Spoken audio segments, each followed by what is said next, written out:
Bu evvelki videomuzda bir komentere yazıp verdi. Tandırın 2 bilen ama akar mıydı de. Yine da hazır komentere yazıp verdi. Bir abunaçılarımız, şimdi bu halkımız yazgan ona.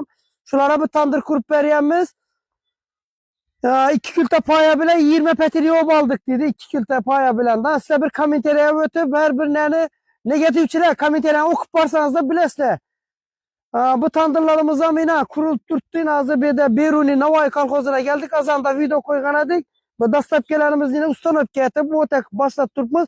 Tandırlarımıza cevap veremem. Kışlı gününde payanı kültesi narmanlı bolsa, Kırcaklı Belediye Bakılaş kedin boyun bir narmanlı bolsa, kış ayında 3 külte bilen akaradı. 100% cevap veremem. Yazlı gününde 2 külte bilen veremem. 2 külte bilen 100% akaradı tandır. Komentere ötüp okuk görünleyine algalla ba, kurdurgalla ba, yazıp durttular, ulan bana yazıp durgalla hiç kim emez.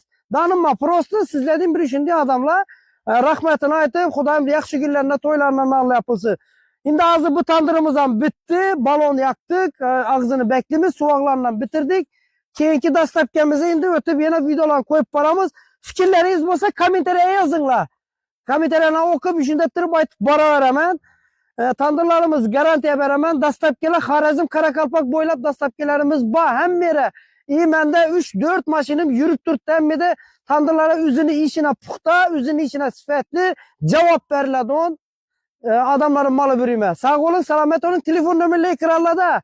Like basınlar, like kamera gol tuttu. Like sizden pul yemedi. Fakat video tarkaladı. Kanalımıza yangi bolsanız da patpiske basıp koyunlar.